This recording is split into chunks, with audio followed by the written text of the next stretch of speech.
तरंग दैर्घ्य हो गया और आयाम हो गया।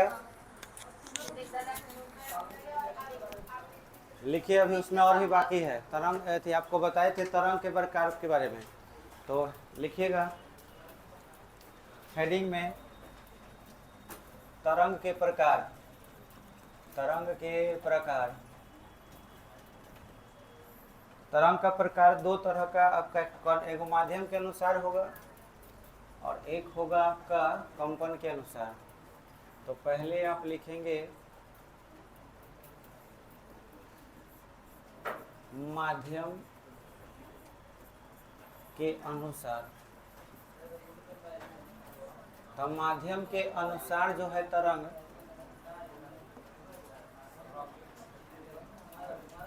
दो तरह का होगा। एक होगा यांत्रिक तरंग, mechanical wave,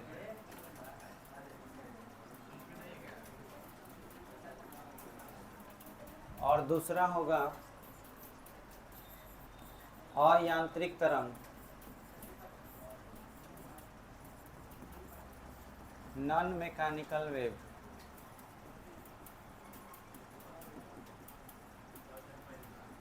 non mechanical wave को इलेक्ट्रोमैग्नेटिक विद्युत चुंबकीय तरंग कहा जाता है। विद्युत चुंबकीय तरंग, इलेक्ट्रोमैग्नेटिक वेव।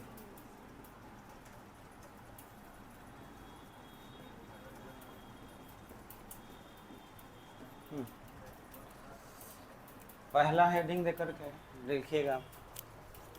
पहला नंबर बोले यांत्रिक तरंग लिख के डैश।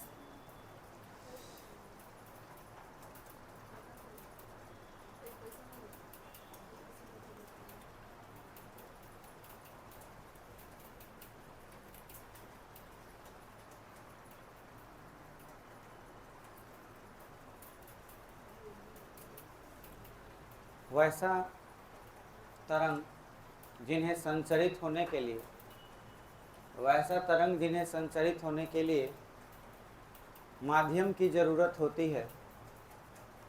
वैसा तरंग जिन्हें संचरित होने के लिए माध्यम की ज़रूरत होती है। माध्यम की ज़रूरत होती है। माध्यम की ज़रूरत होती है।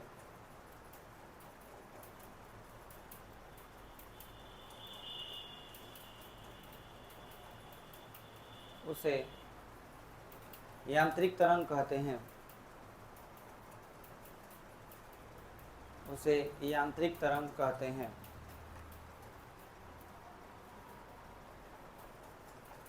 जैसे ध्वनि तरंग, जैसे ध्वनि तरंग, ध्वनि तरंग, कमा पानी में उत्पन्न तरंग, पानी में उत्पन्न तरंग, पानी में उत्पन्न तरंग,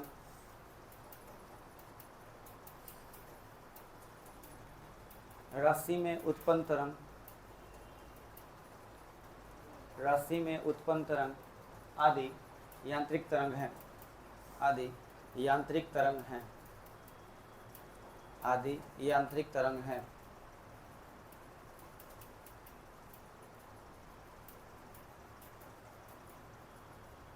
हो गया। चलिए अब लिखिए अयांत्रिक तरंग, मतलब विद्युत चुंबकीय तरंग लिख के डैश दीजिए। विद्युत चुंबकीय तरंग लिख करके डैश।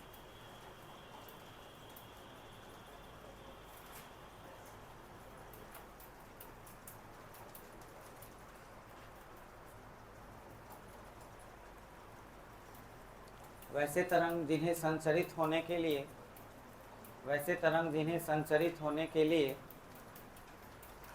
जिन्हें संचरित होने के लिए माध्यम की आवश्यकता नहीं होती है। माध्यम की आवश्यकता नहीं होती है।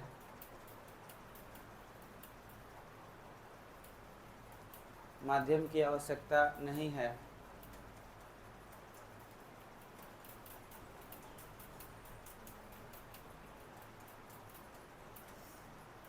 आवश्यकता नहीं होती है, उन्हें विद्युत चुंबकीय तरंग कहते हैं। उन्हें विद्युत चुंबकीय तरंग कहते हैं।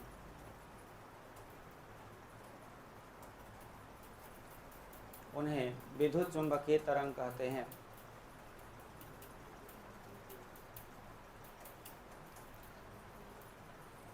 अभी तक मनुष्यों के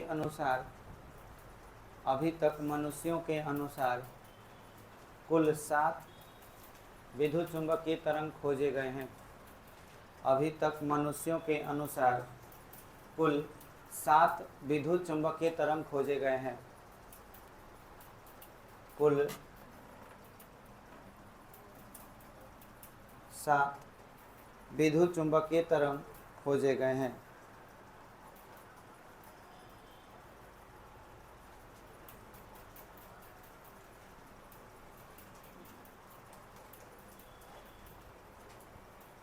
हो गया।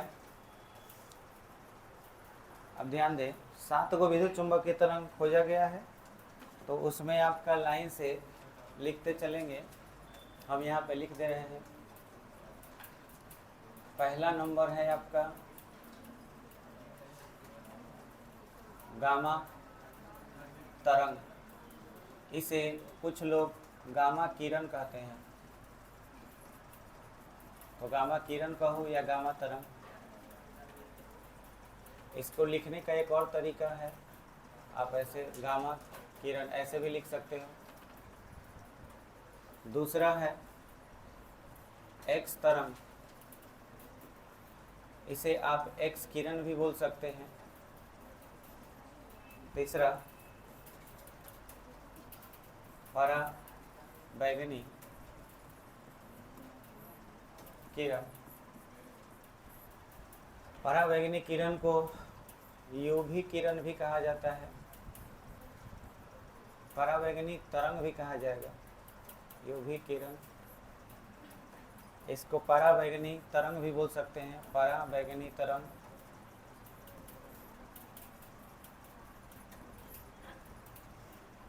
ठीक है। चौथा होता है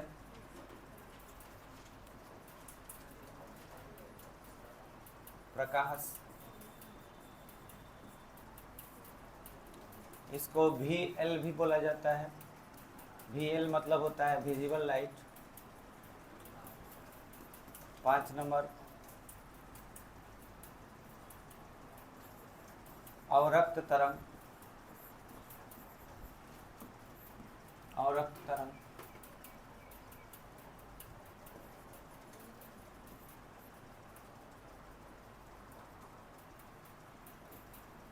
सूक्ष्म तरंग।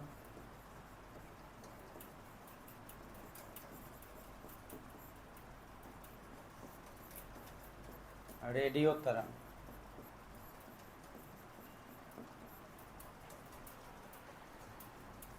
यहाँ पर आपको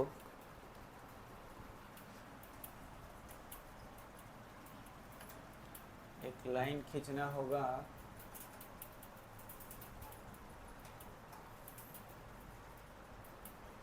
यहाँ बीच में पॉइंट दे देना है।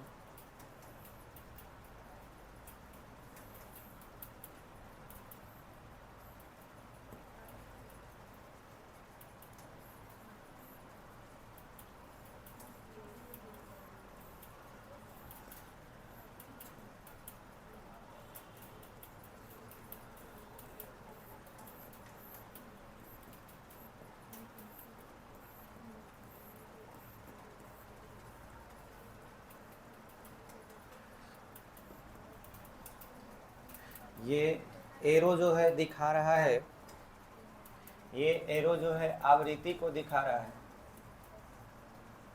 नहीं, आवृत्ति नहीं, सॉरी, तरंग दैर्घ्य।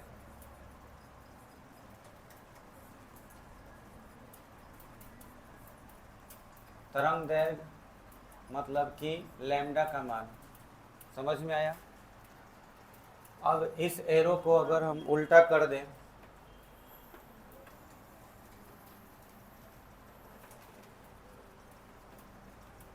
जगह हो आपके पास तो अपना बना लीजिएगा, नहीं तो बाद में अपना बनाते रहिएगा।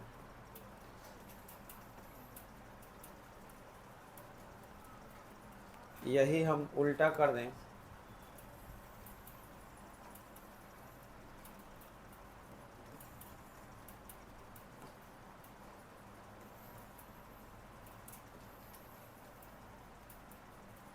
तो ये चीज़ दिखाएगा आवृत्ति को। आवृत्ति का मतलब f का मान। अब इस एरो का मतलब क्या है, ये एरो ऐसे पतला होते गया है और यहाँ एरो, एक मिनट बैटरी खत्म, बना लो जल्दी से बना लो।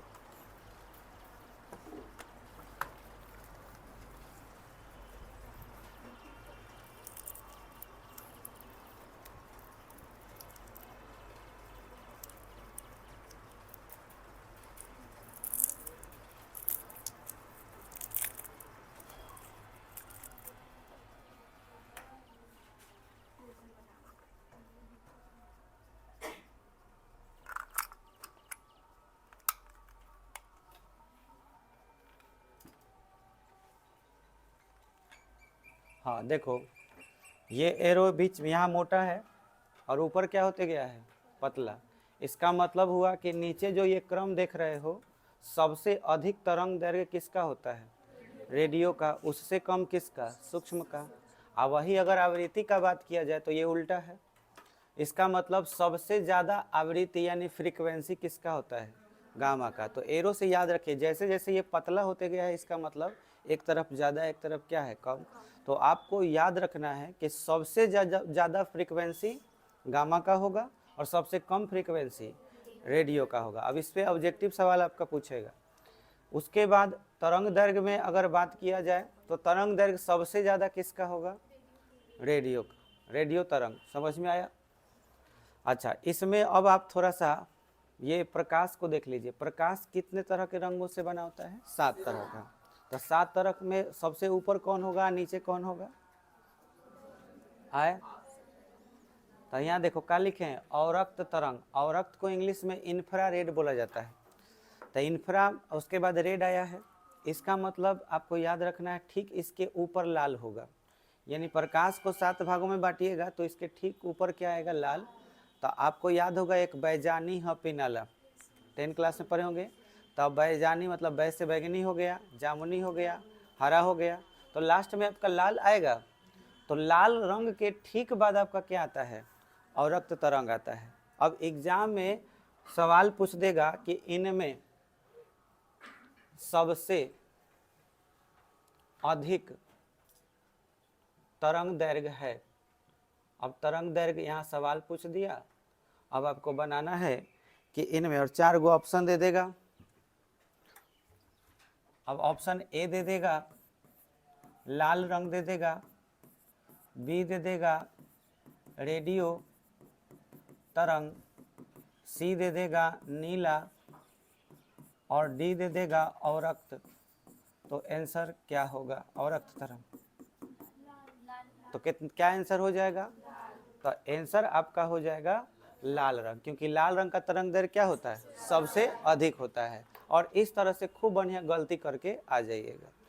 वो 10 क्लास में लाल लाल देख के लाल मारने का आदत हो गया है कि लाल रंग का तरंग दैर्घ्य अधिक होता है। अभी बताए हैं सबसे ज़्यादा तरंग दैर्घ्य किसका होता है, रेडियो का। लाल के बाद आता है अवरक्त, तो इससे भी ज़्यादा और तरंग दैर्घ्य किसका होता है, अवरक्त का। अभी तक ये सबसे पाला नहीं ना पड़ा था, और पाला पड़ा है तो क्वेश्चन कहाँ से घुमा के पूछेगा। तो ये याद रखना है, लाल रंग का नहीं होता है, इसमें आंसर क्या होगा, रेडियो तरंग। समझ में आया, तो ऐसा ही लाल मार के आ जाइएगा, बहुत बढ़िया। तो ये क्लियर हो गया, इसको नोट कर लीजिए, फिर आगे बढ़ते हैं। देखो तुम्हें ये याद रखना है, तो सबसे ज़्यादा आपको ये याद रखना होगा कि गामा जो होता है उसका एनर्जी सबसे ज़्यादा होता है। तो इसे याद रखने का ट्रिक क्या है, ध्यान देंगे। GX नाम की एक लड़की है, ज़्यादातर ज़्यादातर GX ज़्यादातर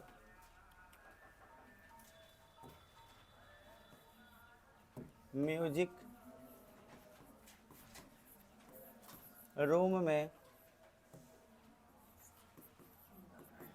रहती है। बस इसका ट्रांसलेशन कर देना है। GX एक लड़की है, तो इसका इंग्लिश ट्रांसलेशन होगा GX usually live in music room, live in music room.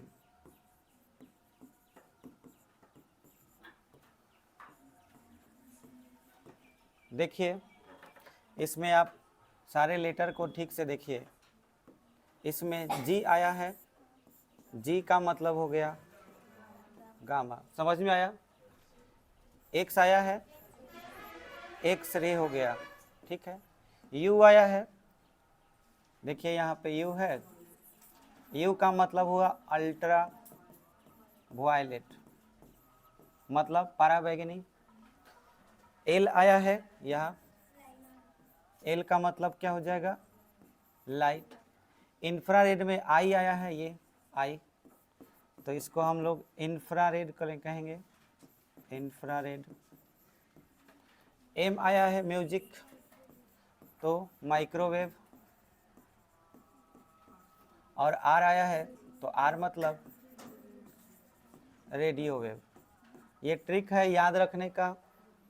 Gamma मतलब समझ ही रहे हो, गामा तरंग। एक्स रे मतलब एक्स तरंग या एक्स किरण। अल्ट्रा वायलेट मतलब पराबैंगनी। एल फॉर लाइट यानी विजिबल लाइट। और इसके बाद है इंफ्रारेड, आई फॉर इंफ्रारेड मतलब औरक्त तरंग। माइक्रोवेव, एम फॉर माइक्रोवेव, और आर फॉर रेडियो वेव। ये होता है। अब आप इसे थोड़ा थोड़ा एक उदाहरण से समझते चले जाइए फटाफट। देखिए गामा, तो यहाँ से शुरू करते हैं, यहाँ से रेडियो से, रेडियो वेव। अब इस तरह से आपको याद रखना है कि उधर एनर्जी ज़्यादा होता है तो फ्रीक्वेंसी उधर ज़्यादा होगा। ऐसे चलते चले जाइए तो फ्रीक्वेंसी क्या होगा, कम होते चला जाएगा। अब लिख देगा कि इनमें से अधिकतम आवृत्ति है। अब 4 ऑप्शन इसमें से दे देगा, औरक्त तरंग, प्रकाश तरंग, और उसके बाद आपको दे देगा सूक्ष्म तरंग, फिर रेडियो तरंग। तो सबसे ज़्यादा आवृत्ति किसका हुआ, प्रकाश तरंग। औरक्त तरंग बोले हैं, फिर सूक्ष्म तरंग बोले तो प्रकाश तरंग का होगा। बुझाया। अब प्रकाश में भी सवाल दे देगा, पराबैंगनी किरण, उसके बाद बैगनी रंग दे देगा, लाल रंग दे देगा। तो लाल लाइट से पहले है आपका क्या चीज़, पराबैंगनी। तो पराबैंगनी का आवृत्ति क्या होगा, ज़्यादा होगा। जिसका आवृत्ति ज़्यादा होगा उसका तरंग दैर्घ्य क्या होगा, कम होगा। ठीक है। अब देखो इधर से समझ लो कहाँ कहाँ इसका यूज होगा, ऐसे हम आगे बताएंगे फिर से इसको। आर फॉर रेडियो वेव, तो रेडियो वेव का इस्तेमाल कहाँ पर होता है, तो रेडियो वेव का इस्तेमाल हम लोग जैसे कि रेडियो में तो करते ही हैं, इसके अलावा नज़दीक में किसी से बात अगर करना हो, फ़ोन के थ्रू करना हो, तो रेडियो वेव का इस्तेमाल होता है। माइक्रोवेव का प्रयोग जो है, चूल्हा जो इंडक्शन वगैरह आता है उसमें यूज होता है, साथ में किसी चीज़ को गर्म करने के लिए भी। इंफ्रारेड, ये भी हीट एनर्जी को लेकर के जाता है। लाइट जो हम लोग देखने का काम करते हैं, इसमें याद रखना, हम सबसे इम्पोर्टेंट बात इसमें यह है लाइट। हमको आगे जो अगला चैप्टर है बस इसी के अध्ययन करना है। लाइट का ही पूरा डिटेल अगले चैप्टर में पढ़ना है। ये एक विद्युत चुंबकीय तरंग है, इसका पूरा विस्तृत अध्ययन होगा। इसमें हम इस सब के बारे में थोड़ा थोड़ा जानेंगे कि ये सब चीज़ क्या होता है। ठीक है। अल्ट्रा वायलेट पराबैंगनी किरण, इसका क्या यूज है ये भी हम लोग आगे देखेंगे। एक्स किरण का भी प्रयोग देखेंगे और गामा किरण का भी देखेंगे। पहले तो ये जानना है कि आया कहाँ से और कैसे इंसानों ने इसको खोजा, और ये है क्या, लाइफ में हमारे क्या यूज है इसका, इसी चीज़ को हम लोग को समझना है। तो इसे समझने के लिए हम लोग अपने बेसिक कॉन्सेप्ट से शुरू करने जा रहे हैं। जैसे कि ये आपका अयांत्रिक तरंग हो गया, विद्युत चुंबकीय तरंग। तो पहले हम लोग ये लिख लेते हैं, फिर आगे बढ़ेंगे। ठीक है, कॉन्सेप्ट को समझेंगे। इसको आप लोग नोट में उतार लीजिए जल्दी से फटाफट, फिर आगे बढ़ेंगे। कहाँ से आया, तो चलिए सब लोग हेडिंग डालिए फिर से। कंपन के अनुसार, तो कंपन के अनुसार भी तरंग दो प्रकार का होगा। एक हो जाएगा अनुदैर्घ्य तरंग, जिसको हम लोग बोलेंगे लॉन्गिट्यूडिनल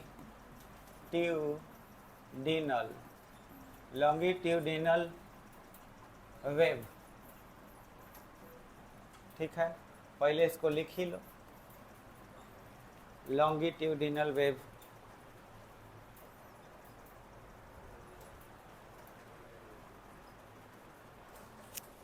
जब कंपन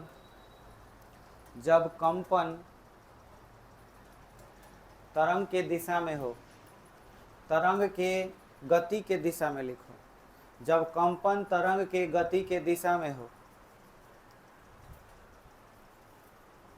जब कंपन तरंग के गति के दिशा में हो तो उसे अनुदैर्घ्य तरंग कहते हैं, तो उसे अनुदैर्घ्य तरंग कहते हैं, तो उसे अनुदैर्घ्य तरंग कहते हैं।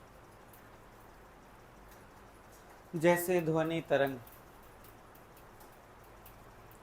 ध्वनि तरंग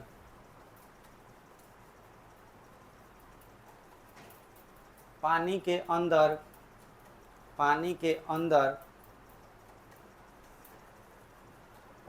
अंदर पत्थर डालने से उत्पन्न तरंग, पानी के अंदर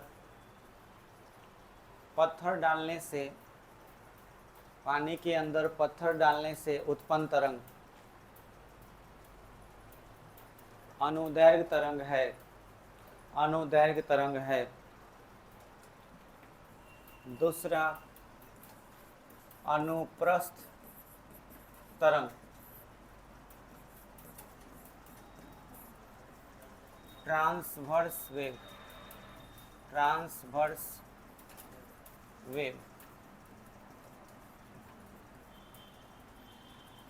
लिखिए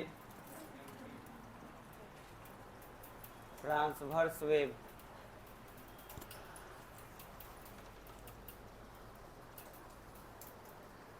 ट्रांसवर्स वेव बोले, यदि कंपन तरंग की दिशा के लंबवत हो, यदि कंपन तरंग की दिशा के लंबवत हो, तरंग की दिशा के लंबवत हो, तरंग की दिशा के लंबवत हो, तरंग की दिशा के लंबवत हो तो उसे अनुप्रस्थ तरंग कहते हैं, तो उसे अनुप्रस्थ तरंग कहते हैं। जैसे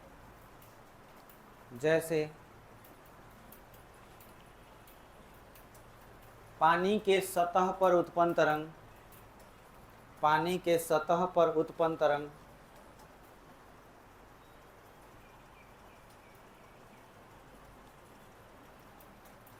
और सातों विद्युत चुंबकीय तरंग, और सातों विद्युत चुंबकीय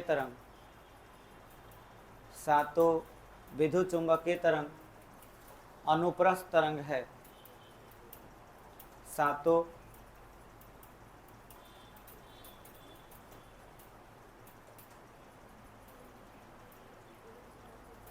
विद्युत चुंबकीय तरंग अनुप्रस्थ तरंग है।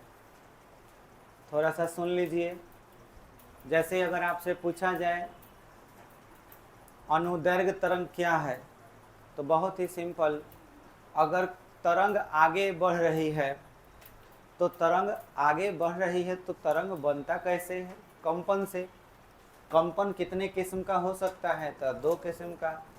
एक ऐसा कि इस तरह से कंपन करे और आगे बढ़ते भी रहे। जैसे ये मार्कर को अगर हम कहें कि ये एक कदम आगे गया, आधा कदम पीछे आया, चाहे एक कदम आगे एक कदम पीछे, एक कदम आगे एक कदम पीछे, आगे और पीछे ये कंपन कर तो रहा है, लेकिन तरंग इसी दिशा में बढ़ रही है। बात बुझाया? अपने जगह पे कंपन हो तो रहा है लेकिन तरंग आगे बढ़ रही हो। तो हम यहाँ पे ये कहना चाह रहे हैं कि जिस डायरेक्शन में कंपन हो रहा है तरंग भी उसी दिशा में जा रही है।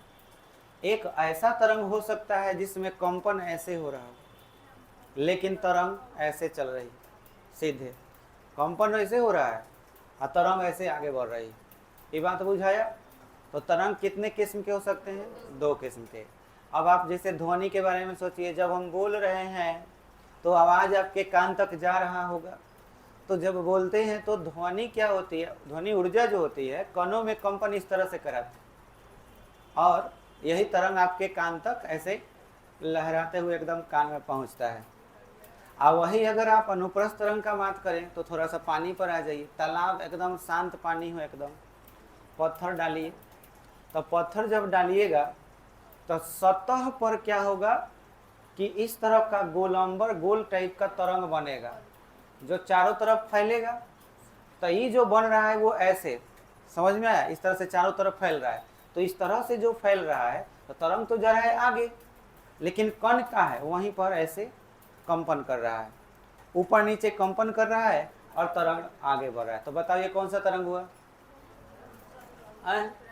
अनुप्रस्थ हुआ। उहे पत्थर को थोड़ा सा सोचो कि नीचे जाएगा तो क्या होगा। तो पत्थर पानी के अंदर जब जाएगा तो पानी को ऐसे हटाएगा, जब हटाएगा तो कंपन ऐसे होगा और कंपन ऐसे होगा तरंग आगे बढ़ेगा। तो ऐसे कंपन भी हो रहा है और आगे बढ़ भी रहा है पानी के भीतर। तो ये कौन सा तरंग है? अनुदैर्घ्य। तो बोलो पानी के पास कितने तरह के तरंग उत्पन्न हुए? 2।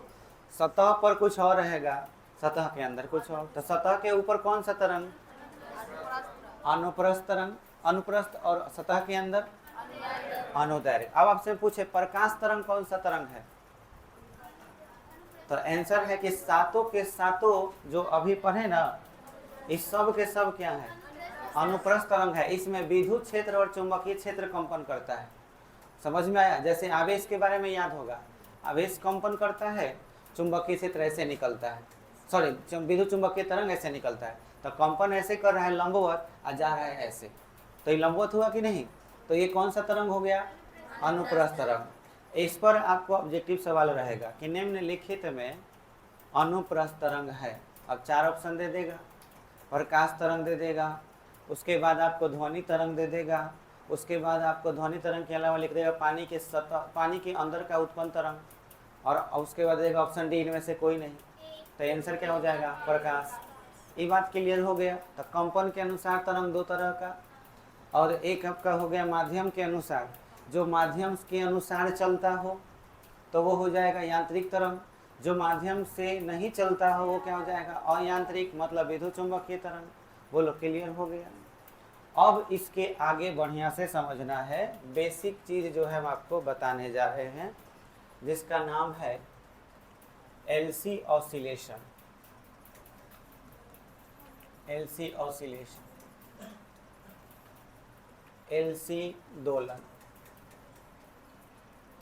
अब आपको क्या करना है, मेरी तरह 9 गो फिगर बनाना है। ठीक है, देखिए हम कैसे बना रहे हैं।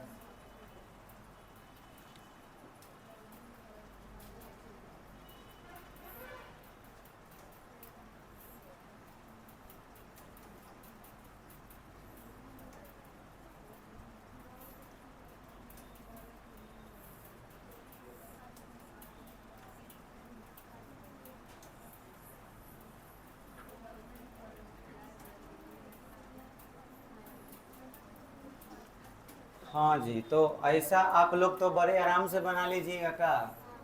तो चलिए मेरे साथ बनाते चलिए। 2 3 4 5 6 एगो यहाँ पे आए, वो तो हम बना ही लेंगे। बनाओ बनाओ, फटाफट बनाओ। 9 गो बनेबे करना है बस, आ सेम टू सेम सब फिगर। कै गो बनाए थे? 6 7, वही तो चीज़ बनाए हैं। 8 9। हाँ का थी, हाँ नहीं छोट छोट भी बनेगा तो हो जाएगा।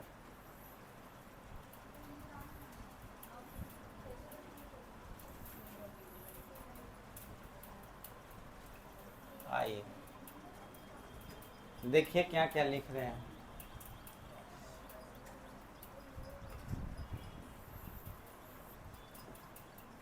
ऐसा का 9 को बनाना है आपको टोटल। कौन कह रहा है कि 2 को नहीं बना सकते, ये कह रहा है सर।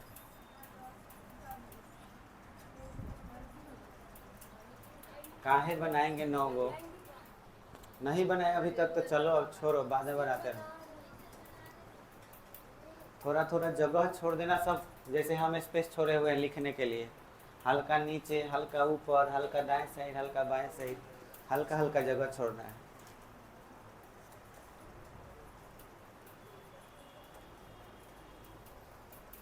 सेम फिगर बनेगा 9 को।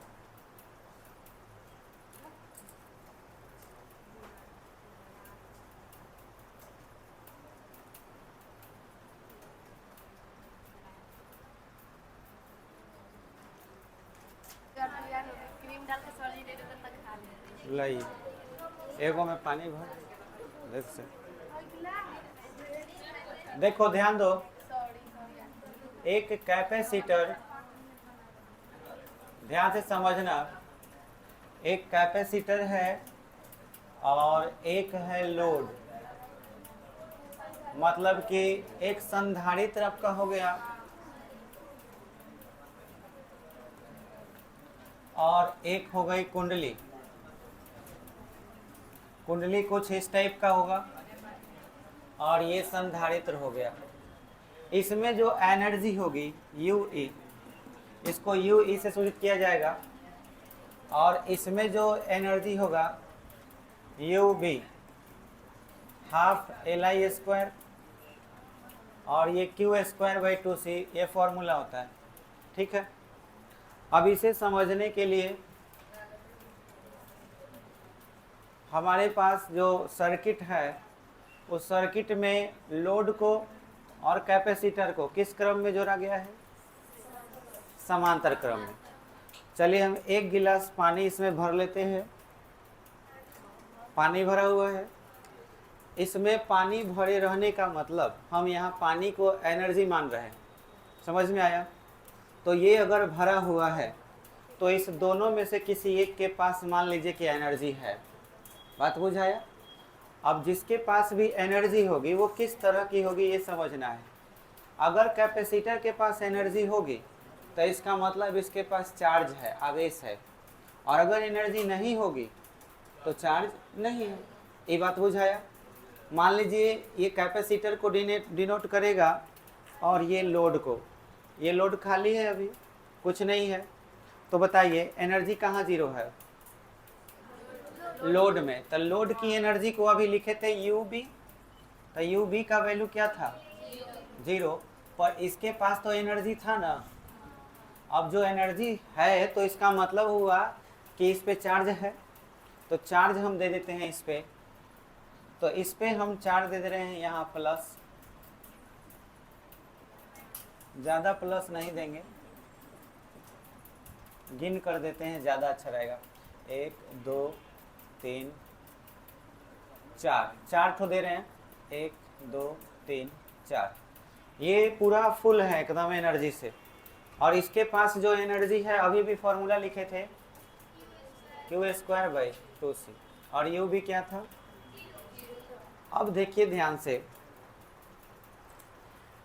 जब हम इसको इससे कनेक्ट किए, लोड से कनेक्ट किए, तो पॉजिटिव का मतलब हुआ कि अगर आप इसका परिपथ पूरा कीजिएगा तो धारा का प्रवाह होगा। तो धारा का प्रवाह ऐसे प्रवाह होते हुए इसमें जाएगा, तो धारा का जैसे ही प्रवाह होगा तो ये लोड के पास पहुंचेगा। आपको मालूम है कि लोड में एक बहुत इंपॉर्टेंट बात बताए थे, लेंज का नियम। वो कहता है कि आओगे तो आने नहीं देंगे और जाओगे तो जाने नहीं देंगे। बेचारा धारा यहाँ से चल दिया, जब ये चल दिया तो ये आने नहीं दे रहा था अपने अंदर, लेकिन फिर भी थोड़ा थोड़ा करके इसमें ऊर्जा आ गया। एक बैग से नहीं आएगा, थोड़ा थोड़ा करके आएगा। तो देखिए ये लोड है, इसमें थोड़ी सी एनर्जी आ गई। बताइए इसमें अगर थोड़ी सी एनर्जी आ जाएगी तो इसमें कम हो जाएगा, कम हो जाएगा। तो अब पोजीशन चेंज, पोजीशन चेंज क्या होगा, यहाँ से कुछ चार्ज कम हो जाएंगे और यहाँ से भी कम हो जाएंगे। तो अब बताइए यहाँ पर क्या बच जाएगा, यहाँ पर 2 गो मान लेते हैं प्लस बच गया और यहाँ 2 गो माइनस। तो बोलिए ये एनर्जी कम हो गई कि नहीं। अब अगर ये एनर्जी कम हो गई है तो मान बदल जाएगा।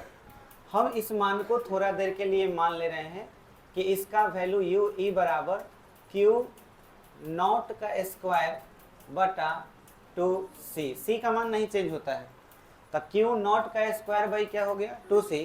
लेकिन ऊर्जा तो इसमें भी आ गई है, तो इसका ऊर्जा का फॉर्मूला होता है हाफ एल आई स्क्वायर। तो मैं इसको मान ले रहा हूँ यू बी बराबर हाफ एल आई नॉट का स्क्वायर। नॉट इसमें भी लगाए हैं तो इसमें भी नॉट लगाए हैं। अब बताइए ये एनर्जी अभी भी इसमें आता ही रहेगा। अब ये एनर्जी पूरा का पूरा इसमें क्या हो गया, आ गया। अब खाली कौन हो गया है, सी खाली हो गया। तो क्या यहाँ पर चार्ज रहेगा, चार्ज नहीं रहेगा। तो अब इसके पास यू ई का वैल्यू क्या हो गया 0 और यू बी का वैल्यू क्या हो जाएगा हाफ एल आई स्क्वायर। क्या ये कहानी समझ में आया। अब बच्चों याद करो लोड में, लोड में जब एनर्जी की बात की जाए तो एनर्जी देखो पूरा हो गया है, भर गया है एकदम। जब ज़्यादा एनर्जी हो जाएगा तो आपको हम बोले थे कि कुंडली का खासियत है कि अगर इसके पास कोई भी चीज़ उल्टा होगा तो उसके उल्टा सीधा होगा तो उल्टा काम करेगा। अब ज़्यादा एनर्जी हो गया है तो ये अपने एनर्जी को क्या करेगा, कम करना चाहेगा। अब कम करना चाहेगा लेकिन उल्टा डायरेक्शन में। तो अब ये एनर्जी को अपना कम करना चाहेगा और उल्टा डायरेक्शन में कम करना चाहेगा। तो ये फिर से एनर्जी उसी को देगा जहाँ से इसको मिला था, लेकिन उल्टा देगा, रास्ता उल्टा होगा। तो ये थोड़ा सा एनर्जी इसको दिया, बात बुझाया। अब ये जो थोड़ा सा एनर्जी दिया तो फिर से इस प्लेट पर, ये तो खाली था अभी, अब ये एनर्जी इसको देगा फिर से, लेकिन उल्टे डायरेक्शन में। तो जिस प्लेट पर प्लस चार्ज था वहाँ क्या आएगा माइनस, और जिस पर प्लस माइनस था उस पर क्या आ जाएगा प्लस। तो बोलिए इधर क्या लिखाएगा, आए बोलिए यहाँ पर माइनस आ जाएगा 2 गो, यहाँ 2 गो प्लस। बोलो क्लियर हुआ। अब बताओ यहाँ की एनर्जी और यहाँ की एनर्जी कितनी हो जाएगी एनर्जी, बोलिए देखो सेम एनर्जी हो जाएगा। प्लेट चेंज हो गया लेकिन एनर्जी सेम रहेगा। तो यू ई बराबर Q not square by 2c और नीचे यू ई बराबर हाफ आई नॉट का स्क्वायर। अभी बताओ यू बी होगा, हाँ यू बी होगा। अभी बताओ एनर्जी कौन किसको दे रहा है, लोड दे रहा है किसको। अब क्या करेगा, ये पूरा एनर्जी दे देगा, ये पूरा दे दिया, ठीक है। पूरा अगर दे दिया तो अगली बार अब क्या होने वाला है, यू बी का वैल्यू 0 और यहाँ पर प्लस प्लस प्लस प्लस, यहाँ माइनस माइनस माइनस। बोलो एनर्जी यू ई कितना हो गया क्यू स्क्वायर बाई 2c। फिर ये क्या करेगा, फिर धारा का प्रवाह करेगा लेकिन उल्टा डायरेक्शन में। पहले धारा प्लस से माइनस ऐसे बह रहा था, अब यही पूरा प्लस देखो दूसरे प्लेट पर आ गया है, तब फिर धारा इधर से बहेगा। ये बात बुझाया। तो धारा फिर इधर से बहेगा तब फिर ये एनर्जी इसमें थोड़ा देगा। ये बात बुझाया। जब इसमें दिया तो बताओ क्या होगा, जहाँ 2 गो प्लस है वो गायब हो गया और यहाँ पर प्लस प्लस हो गया और यहाँ 2 माइनस। और अब बताइए यहाँ एनर्जी यू ई का कितना वैल्यू हो गया Q not square by 2c और यहाँ यू बी का वैल्यू बताओ कितना, हाफ एल आई नॉट का स्क्वायर। अब बताओ क्या होगा, ये पूरा दे देगा इसको। जब ये पूरा दे देगा तो अब बताओ किसके पास एनर्जी खाली हो गया, यू ई के पास, मतलब ये पूरा खाली। तो एनर्जी अब यू ई का वैल्यू कितना है, 0। अब यू बी कितना है, हाफ एल आई स्क्वायर। फिर ज्यादा हो गया ऊर्जा, तो फिर ये अपनी ऊर्जा को क्या करेगा, कम करना चाहेगा। लेंज का नियम है कि ज्यादा होगा तो कम करना चाहेगा, कम होगा तो ज्यादा करना चाहेगा। तो अब बताइए, ये फिर से ऊर्जा देगा, लेकिन धारा किस दिशा में देगा, उल्टा उल्टा देगा। यानी अब किधर प्लस आएगा, इधर प्लस आएगा और इधर माइनस। तो एनर्जी कितना, यू ई बराबर क्यू नॉट का स्क्वायर बाई 2c, और यहाँ यू बी का value half L I not का स्क्वायर। अब क्या होगा, अब ये पूरा दे देगा तो यहाँ plus plus plus minus minus minus minus. अब यू बी का वैल्यू बताओ 0 और यू ई का value Q square by 2c। बस आपको शुरू और लास्ट का फिगर देखना है। अब सेम हुआ, बोलो 9 गो फिगर काहे बना, कारण समझ में आया। पूरा ये एक चक्र हुआ। अब इसको एक बार फिर से थोड़ा देर के लिए आप सुन लीजिए, फिर आगे हम लोग कल लिखने का काम करेंगे, ध्यान देंगे। आप लोगों ने देखा कि एक प्लेट पर एनर्जी इतनी थी, ये एनर्जी किसको मिली, कुंडली को मिली। कुंडली को मिली और मिलते ही यहाँ तक क्या हुआ कि कुंडली को पूरा एनर्जी मिल गया। यानी कुंडली से माने संधारित्र से ऊर्जा निकल करके किस में आ गया। अब इसको थोड़ा कंपन पर ध्यान दो, कंपन वाला बात पर। जैसे कोई कण कंपन करता है तो पहले नीचे से ऊपर जाता है, फिर ऊपर से नीचे, नीचे माने बीच में पहले आएगा, अब बीच के बाद फिर कहाँ जाएगा, नीचे। अब थोड़ा सा इमेजिन करो, एनर्जी ऐसे यहाँ पे आया, समझ में आया, यानी एनर्जी बढ़ा। एनर्जी बढ़ने के बाद फिर क्या हुआ, उल्टे दिशा में बढ़ना शुरू किया। बात बुझाया। तो एक बार ऊपर गया, नीचे आया, फिर ऊपर गया। ये बात समझ में आ रहा है। तो इसमें एनर्जी क्या कर रही है, इधर से उधर, इधर से उधर घूम रही है। एनर्जी का दोलन हो रहा है कि नहीं, और इसी को हम लोग क्या बोलते हैं, ऐसे दोलन। बोलो क्लियर हो गया। इसका आगे का डिटेल कल देखा जाएगा। इसमें जो आपको दिखाई दे रहा है एनर्जी वाला, बस इसी को उसमें नोट कर लीजिए फटाफट।